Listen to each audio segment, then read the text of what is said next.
You'll want to match skills tonight with our panel of experts as we invite you to play What's My Line? Well, now, let's meet our lineup of distinguished personalities whose lines you probably already know. First, the distinguished neuropsychiatrist, Dr. Richard Hoffman. And to my right, my favorite eminent poet, anthologist, and perpetual boy scholar, Louis Antomatter. Thank you, Dick. Thank you for adding the scholar. I was a little bit worried about that perpetual boy. But here to my right is my favorite Broadway columnist and girl about town, Dorothy Kilgallen. Thank you, Larry. And I would like to introduce that wonderful Toastmaster, raconteur, and former governor of New Jersey, Harold Hoffman. Thank you, Dorothy, for not pronouncing that racketeer. And we have here the distinguished news analyst, commentator, and our moderator, Mr. John Daly. Thank you. Good evening, ladies and gentlemen, and welcome to What's My Line. In fact, welcome to our premiere telecast of What's My Line. And I certainly hope our distinguished panelists, members of our panel tonight, are going to do a fine job of human analysis. In other words, be able to answer the question, what's my line? Now, to start things rolling, I'd like the panel to meet our first challenger, whose occupation it's their job to ferret out. Will you sign in, please, miss? Pat Finch. Pat Finch, will you come over here, please, Miss Finch? Well, it is Miss Finch, isn't it? Yes, it is. All right, now, first of all, tell us where you live. I live in Manhattan. You nervous, Pat? Just slightly. Oh, don't be. Take a look at the panel. You haven't got a thing to worry about. Now, one thing the panel wants to do is to get a closer look at you. So would you please walk over to the end position, Dr. Hoffman's position, and any reasonable request they make while you meet, if they'd like to look at your hands or anything like that. A finch may be a bird, may be a fish, both agile. Would you do a kick for me? Oh. This is a very tight skirt. Well, Pat, I'll let you out. You can do the kick. We'll accept that. How about you, Mr. Undermeyer? Finch, would you just come a little closer in a nice way? Is that which I'm inhaling, is that arpege or my sin? I mean, my sin in a perfumed sense. Neither. Neither. Well, I've lost that. All right, Miss Kilgallen, you have a chance. Is there a label in your suit? Yes, there is. Could I see it, please? If it wouldn't be embarrassing, I mean. Uh-huh. That's a very nice label. We won't say it out loud, I don't think. What about you, Governor Hoffman? Miss Finch, would you balance this book upon your head, please? And walk. Oh, that's very good, Pat. Well, I think that's enough of that. Miss Finch, come over here and sit down next to me, if you will, please. And now I tell you what happens at this point. We let the panel, on the basis of your handwriting, what you've said, how you've said it, and a close look at you, take one wild free guess as to what your line is. We'll begin the wild free guesses with Governor Hoffman.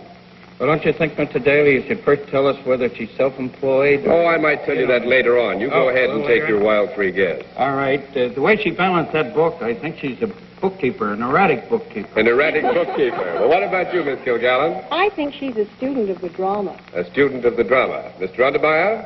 I think she gathers statistics for rain in North Dakota. Oh, no, you wouldn't want her to go to North Dakota. What about you, Dr. Hoffman? Well, in view of the fact that she thought her skirt was embarrassing her kicking, I still believe she belongs to Terpsichore. To Terpsichore? Well, that must be the other side of Great Britain, undoubtedly. But anyway, you're all wrong. Dr. Hoffman. Now that we have had some wild guesses, I want our viewers at home to get a really close look at Miss Finch. At the same time, they will find out exactly what Miss Finch's line is, but the panel will not. Now, panel, you know the rules. Individually and in turn, you can answer or ask questions, and as long as you get the answer yes, you can continue. When you get an answer no, it costs the panel $5, 10 no's, and the panel has lost the game, and Miss Finch wins. As many times as you get an answer no from her, Miss Finch will gather $5 into her treasure chest. Well, now that we've gotten this far, we give the panel one more bit of help, if you don't mind, Miss Finch. We'll tell you that she is salaried. We'll move from the particular to the general, and we'll begin the general questions with Miss Kilgallen. Are you engaged in selling services as opposed to products? Yes, I am. Does the employment take you from place to place? No.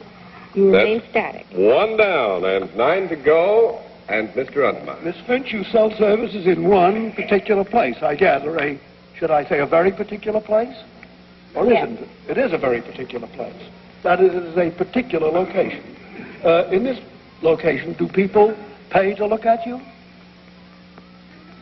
Well, I will answer that question for Miss Finch. They don't directly pay to look at her, but No. a man would be an idiot if he didn't think that that A was man- part of what he was paying. I will take that hint, Mr. Daly. A man would be an idiot not to look at her. Do more men pay it? Do more men look at you than women in this very particular place? yes. They do. Can't understand that. Is your field entertainment rather than education? Well, no. No, 2 down and 8 to go. You got rather far afield there, I'm afraid, Mr. Untermeyer. Dr. Hoffman, we now get to you. Well, I don't think she has to work at entertaining. Looking at her is entertaining. But do you work in a field where your beauty contributes to your ability to earn a salary? Yes, I would say so. Yes, don't be misled too much, but the answer would be yes. Do you sit at your work? No. I will accept the question as not having been asked and say that she would sit some of the time, stand some of the time. You can go ahead, Dr. Hoffman. Do you work for more than one person? No. That's 3 down and 7 to go, I believe. Now, Governor Hoffman, it's your turn. You're on the block. Are you, in your present occupation, generally attired as you are at present in the same style? Speak close. No. No, she is not, but I don't think it would be fair to strike you out in the questioning for that. She could, by some stretch of the imagination, wear ordinary street clothes, although she would have a tendency. Do you generally wear a uniform or costume? Yes. Are your services performed in a theater? No. That is 4 down and 6 to go, and Miss Kilgallen, you have a chance again. Is your profession one that is usually regarded by young girls as fairly glamorous? Yes. Does your profession require any particular specifications as to height, weight, etc.? No. That's 5 down and 5 Not an to area. go, and Mr. Untermeyer, I hope that you can prune this tree a little bit. In your particular profession, do you deal with more men than with women? She Deal does is not that. the right word. I should say, do you care more for men? I don't mean do you care for... I'm terribly sorry. That's all right. Do you Have fun. take care of men or any parts of their possessions or things like that? Yes. Oh, you do? Consultation, please. You can have 20 seconds for consultation. We are of one mind here. We are of one mind here, that it might be something in a restaurant. Hat check girl. A hat check girl, says my Would you like to friend. put the question? Are you a hat check girl? Yes, I am. Well, congratulations, Mr. Untermeyer. Yes. Miss Finch is a hat check girl in the Stock Club panel. I thought perhaps a couple of old rounders like Doctors Hoffman and Poet Untermeyer would know her on sight. Well, congratulations, Miss Finch. You won 5 times, so you will win $25 tonight. And thanks a lot for coming up to play What's My Line. Thank Is you.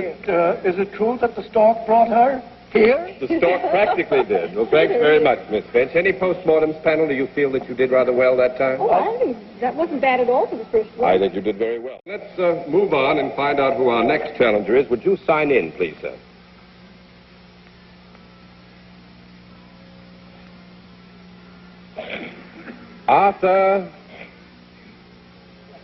Arthur Feinberg. Well, Mr. Feinberg, come over here and stand beside me for just a moment, and if you will, tell us where you live.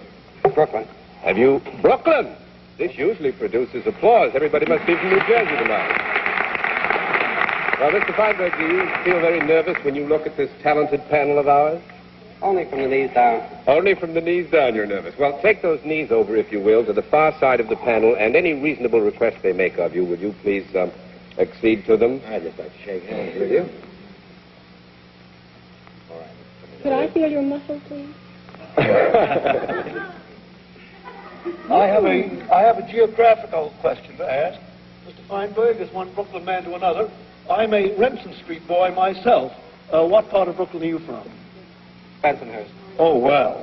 That does. Well, I think that's enough, Mr. Feinberg. You come on over here and sit down next to me. I don't think the panel needs to find out any more from a close look at you. And now, as you probably have noticed, we give the panel one wild free guess on the basis of your handwriting, what you've said, how you've said it, and their good close look at you. Governor Hoffman, will you begin with the wild guesses, please? Well, I think Mr. Feinberg's a manufacturer. Miss Kilgallen. Yes, I'll go even further. I think he's a manufacturer of men's clothing. Mr. Untermeyer. I think that he is a professional Dodger roofer. That probably is true, but unfortunately it isn't the full answer. What about you, Dr. Hoffman? I place him in the garment trade. You place him in the garment trade. Well, you're all wrong, and once again, we're going to let our viewers at home get a good close look at Mr. Feinberg, and they will find out at the same time what his line is. Panel, you know the rules. You ask questions, yes. Get a no answer, and it's going to cost you $5. And if you get 10 no's, the panel is licked. Well, I think we've made a very good beginning. Now, I'm going to give you this much help and tell you that Mr. Feinberg is self-employed. Is that right, Mr. Feinberg? Or are you salaried? I'm salaried. Mr. Feinberg is salaried. He works for somebody else. Now, with that as a starter, Mr. Untermeyer, suppose you begin the general question. Well, the audience has completely thrown me off by their rawness. We were hoping they would. I think we'll get Mr. Feinberg off the stand and put the audience on instead. You go ahead with the I question. gathered from the laughter that Mr. Feinberg is nothing of a manufacturer whatsoever. He's probably a highly priced educator. And I would guess, and I'm going to ask... Could we have a question Yes, instead of I all would be this glad to applause? ask. Are you in a field which is educational? No. No, that is one down. And 9 to go. Dr. Hoffman? Are you in a field which is serviceable? You mean by that, does he... That people need what you sell? Or let's see. Yes. You'd say so. Doesn't he know? did he Is say he he sure? knows? Yes. He say he was employed. Yes. Salary. Do you go from place to place in your work? Part of the time. And is your work competitive? Yes. And do you sell things that go up to pretty high figures? Well, now, we haven't as yet... I'd like to stop you here, because we haven't as yet adduced any particulars as to what he sells, whether it be services or products. The commodity with which you're occupied. I suppose there is some commodity with which he's occupied, anywhere This from is a tens to reasonable houses. assumption, but I was just making the point, Dr. Yes. Hoffman, that it has not as yet been adduced as to whether he sold services or products. Well, it might help you. I might ask then, do you sell services? Yes. And with those services, is there an occasional product? I'm mercenary. Yes, is the answer to that. And is by services you mean advice?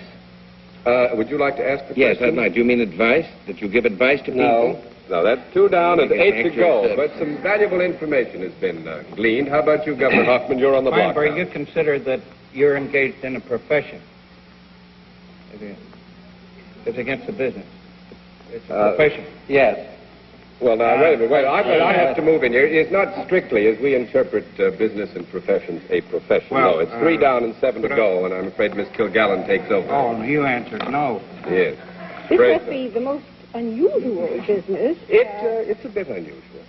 It's not uncommon, but it's a bit unusual. You say that the service that you sell and the occasional product is a necessity. Well, I would help you this rather than a much. luxury, shall we say. Yes, it can be, but don't be misled too much by occasional. We answered the question yes because it was phrased that way. It's not necessarily an occasional product. I mean, leave your mind open on that score. Well, may I ask a direct question? You certainly Is may. there a product involved? Do you sell a product as well as your services? No. No, but you were very close. That's 4 down and 6 to go. That's a moot point which needs clarification. Would you like to clarify it? What about Doctor? He does not sell the product. That's the point there. What about you, Doctor? Rather, Mr. Louis Undermeyer. I think it's your turn. Would you be occupied with a technique, a manipulation, rather than something with a machine? No. So I think we could answer that question. Manipulation plays a large part in the end product of his service. So let us withdraw that question. You go ahead. Are you connected in any branch with any branch of medicine? No. No, that's 5 down and 5 to go, and we've spent quite a bit of time on Mr. Feinberg, so I'll give the panel just a little bit longer on this one. Mr. Feinberg, do you have to do a great deal of convincing in order to sell your services? Do you meet with opposition? Yes. And do you work mostly, are your services mostly extended to women? Yes. When their husbands aren't home? Really? Well, they may be selling carpet sweepers. How do I know? I don't know, sir. Yes, I think so. When their Could husbands we are have not a home. consultation? All right, I'll give you 15 seconds for consultation. He has a product. He has a product. I think he's a brick But he salesman. doesn't sell a product. Could it be like those television sets that they put in your home, but they don't sell them? They rent them or they leave them. Consultation period is over. Dr. Hoffman, please continue with the question. Something involving Has rent. your work anything to do with any form of insurance? No. That is 6 down and 4 to go, and I think I'm going to let Mr. Feinberg win by default because you're not moving even close to the area. Mr. Feinberg is a diaper company service salesman. Is that right, Mr. Feinberg? That's right. The Cascade Diaper Company. Thank you very much for coming up to see us. That means that you win $50 and you stumped our panel and thanks That's again. hitting below the belt, He isn't was it? misled. We have a Well, I tell you what, you can all take this out of my hide afterwards. Now let's get on with our game, and let's see who our next challenger is. Would you sign in, please, sir? If a diaper doesn't give insurance, I don't know what does. Seymour. If it isn't a necessity, I don't know what is. Seymour Kalabny. Mr. Kalabny, come over here and stand beside me, will you? Dr. Hoffman just said a diaper does give insurance, so you can see we're going to have some trouble after the show. How do you feel about it? Yes or no? Well, where do you live? Tell us that. Forest Hills. You live in Forest Hills. Well, Mr. Kalabny, would you, as you've seen our friends, oh, you've got some friends here. Stand over by Dr. Hoffman and walk by the panel, accede to any reasonable demands they make. How do you do, How sir? do you do, Doctor? You wouldn't care to sing one line of a song for me, would you? First line of any song, You you can know. say no. I want to say no, but I also want to sing. Say no, I think. No. Oh, no, let's hear it. Show me the way to go home. Okay. All right, That way. This way. I think you probably frightened the panel out of their wits with that, Mr. McCullough. Now, will you sit down here for just a moment? As you know, they get one wild free guess now on the basis of your handwriting, what you've said, how you've said it, and how you look. Dr. Hoffman, would you, or rather, Governor Hoffman, begin the free guesses? That's all right. I'm a doctor, too, but I'll tell you about that some other time. All right, fine. I'm confused enough as it is. You say Free Governor. guess, I think he's a taxi driver. That's wrong. What about you, Miss Kilgallen? I think he's a subway guard. That's wrong. What about you, Mr. I Odemeyer? think he's an income tax misleader. That's wrong. What about you, Dr. Hoffman? I think he's interested in alcohol. I mean, not in drinking it. Well, he might have a slight interest in alcohol. Who knows? But now let's have our viewers at home get a good close look at Mr. Kalabny, and meanwhile they'll learn what his line is. Panel, you know the rules, and you should be all ready to go with your questions. No answers cost you $5. Let's begin the general questioning. After telling you that Mr. Kalabny is self-employed, let's begin the general questioning with Governor Hoffman. Mr. Kolodny, does your work require you to use a vehicle? No. 1 down and 9 to go. Mr. Kilgallen. Do you, taxi driver there. That's right. do you consider yourself a businessman? I have to, sure. That is, as opposed to a professional man. Would you like to rephrase that question, because it might be very important? Well, do you consider, Say, are you? are you a businessman? Oh, I think today in making a living, you have to be a businessman. Yes, but I think What that's you a do? moot issue. We'll have to call that 2 down and 8 to go. He is not a businessman. Mr. Odemeyer? If you are not a businessman, Are you what we would call a professional? Yes. You profess to be a professional. Thank you. Yes. Professional. Yes. Good. Do you deal with the well-being of your clients rather than their beauty? No. Oh, I would say yes. Yeah. Your well-being is much more important than your Yeah. client's Well, beauty. after you are through with them, that is, if you ever are through with them, do they feel better? Yes? Yes. Yes, they would be. You operate on, or if you operate, on all sorts of things. For instance, would I be better after you finished with me?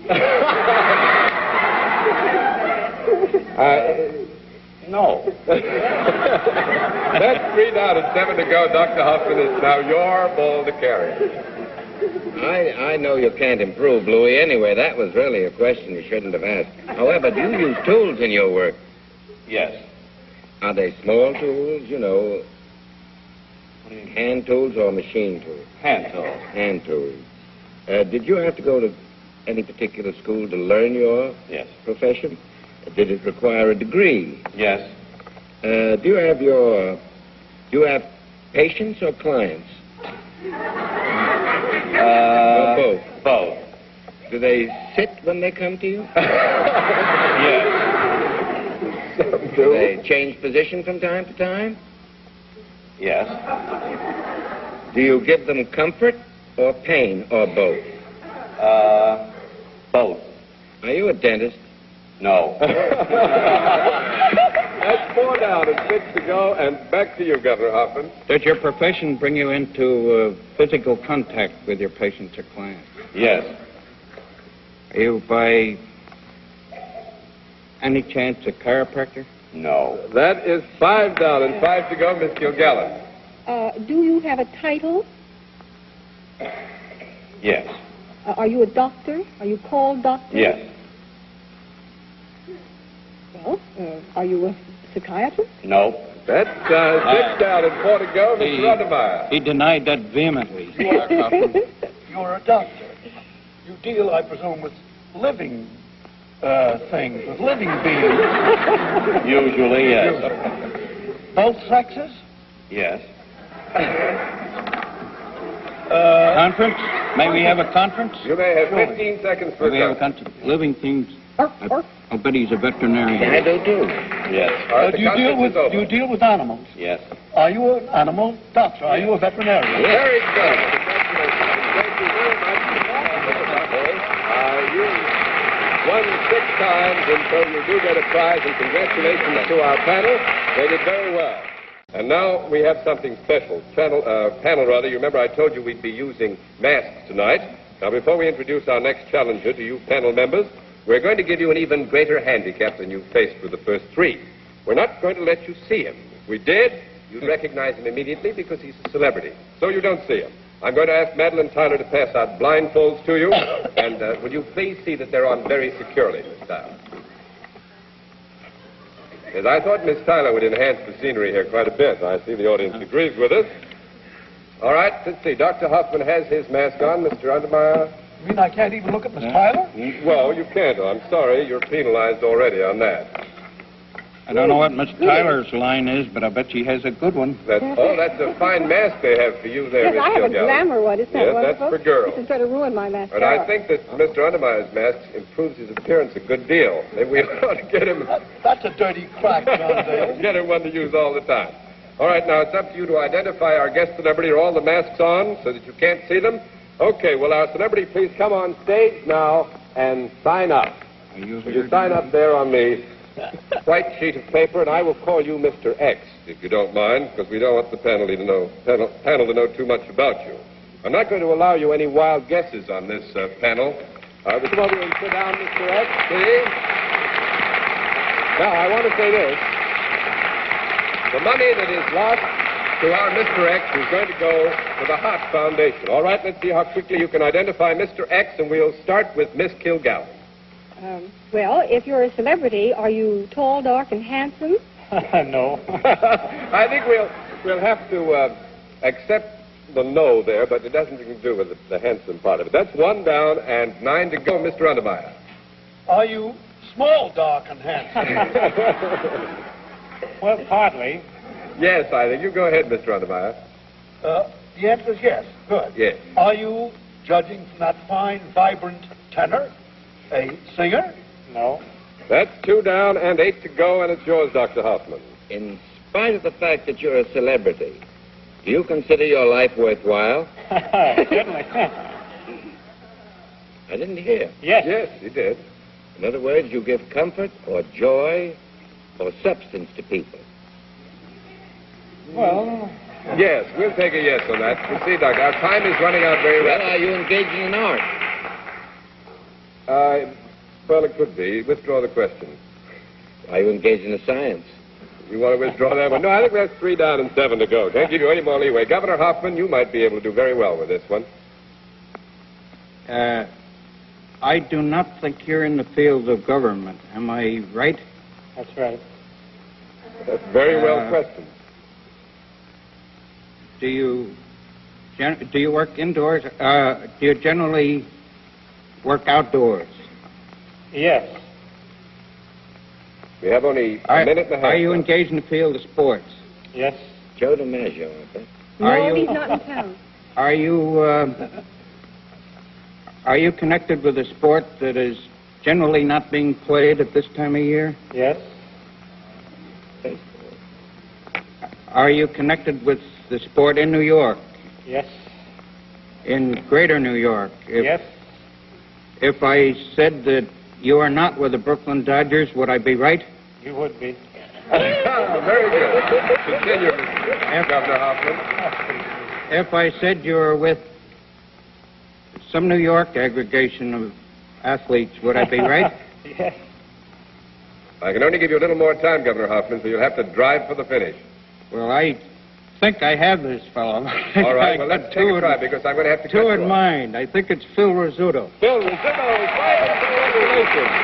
And Phil, tell us, what do you do during these off-season days? Well, I work in the American shop, the clothing store over Newark. Oh, how's business? Pretty good. The American shop's over Newark. Well, I must say, you should be able to sell a suit very well and very fast. And thanks a lot for being our celebrity You guest still live in New on Jersey, What's My Phil? Line. Yes, Mr. Daly? that's good. I Yes. stick to my original guess. I still think that Phil would make a very good singer. Oh, I think he'd make a wonderful singer, but he's one of the finest baseball players that ever came down the Can you track. sing with That's Ralph the Franklin? important thing. Thanks again very much for being our celebrity guest on What's My Line tonight, Phil Rizzuto, and a very fine piece of work, Governor Hoffman. Now, ladies and gentlemen, I'm sorry to say that our time for this evening is up. So, until 2 weeks from tonight, when once again we'll try to see how good we are at spotting the occupation of our challengers, I will have to say good night, Dr. Hoffman. And good night, Louis Untermeyer. And good night, Dorothy Kilgallen. And good night, Harold Hoffman. And good night, John Daly. And good night, ladies and gentlemen, and thanks for being with us on What's My Line.